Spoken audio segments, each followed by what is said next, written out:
Салам. Мен жаңы контент баштадым. Не деген контент десеңер? Мындай холодильник. Мен мини холодильник таап келдим көчөдөн. Ойлонуп туруп, ушуларды алып келип сатсам эмне болот деп. Маркетплейске коюп, маркетплейсти карасам мындай холодильниктер $90 45, 30, 35 доллар ушундай экен. Мен $45 коюп койдум. Буну сатып не кылат десеңер? Ошоларды сатып топтоп, 10 күндө топтойм, бу бир күндө, бир жумадабы $100 болгондо мен бир курсак ачкан, курсагына тамак керек болгон жана көп балалуу үй бүлөлөр бар го Кыргызстанда, ошолорго салайын деп атам. Конечно, силердин жардамыңар менен.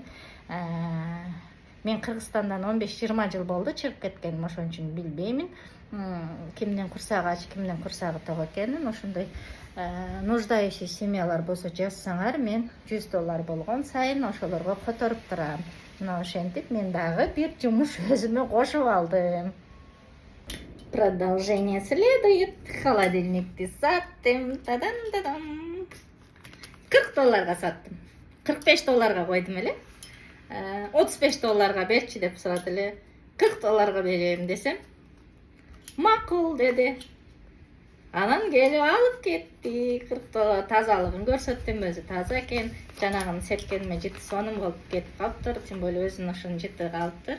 Так что клиент доволен. Мен дагы доволен. Мына $100 башы башталды. $40 уже чогултуп койдум. Эми дагы эмне тапсам тартып, жүктөп, сатканын акчамын көрсөтүп силерге. Анан ой, бул мини холодильник көбүнө керек окшойт. Ой, бой, 5-6 жазып кирди. Анан бир 10-у өзүнө багында кемеге коюп коюптур, заметкага. Потом напишу деген белги да. Анан ошо тез эле сатты. Аллах баарын карап турат да, ушундай благотворительный иш кылам десеңчи, Аллах ушундай жолдорду ачып берет да. Ушундай эле карасаңар, эми көчөдө эле жаткан нерсени алып келип сүрөткө тартып эле коюп сатыш не деген нерсе. Дайыма ошентип басып жүрүп көрөм да. Анан ушунчалык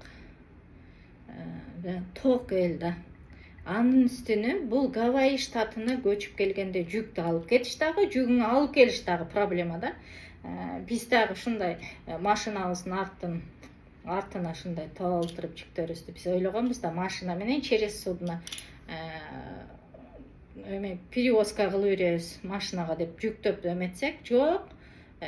Портко келсек, машинанын өзүн гана алып кетебиз дейт. Нельзя экен по закону России суднода жүктөрдү ошентип эркин жүктөп жүргөнү. Анан аны чечип, аны дагы благотворительностька полный төгүп бердик дагы. Баламдын бир эле ошо компьютери менен экранын алып келишке туура келди, потому что баламда трейдер, ушу компьютерде көп иштейт. Анан ошол эле компьютер менен экран бизге Лос-Анджелестен ушу Гавайиге, Гонолулуга $500 салдык, элестеткиле эле.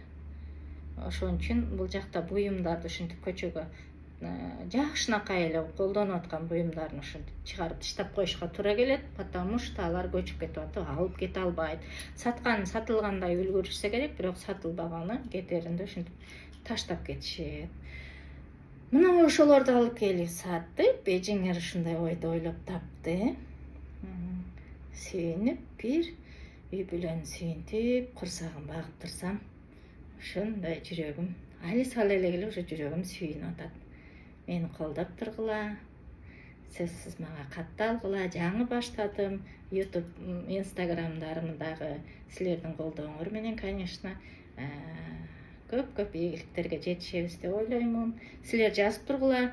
Мен аякта кимдин курсагы ач, кимдин курсагы ток билбеймин. Себеби чыгып кеткениме мен Кыргызстандан 19-20 жылга кетип атат. Ошентсе да кыргыздарым ойлойм. Орусча контент кылып алып барсам дагы тезирээк подписчик чогулмагыле дейт.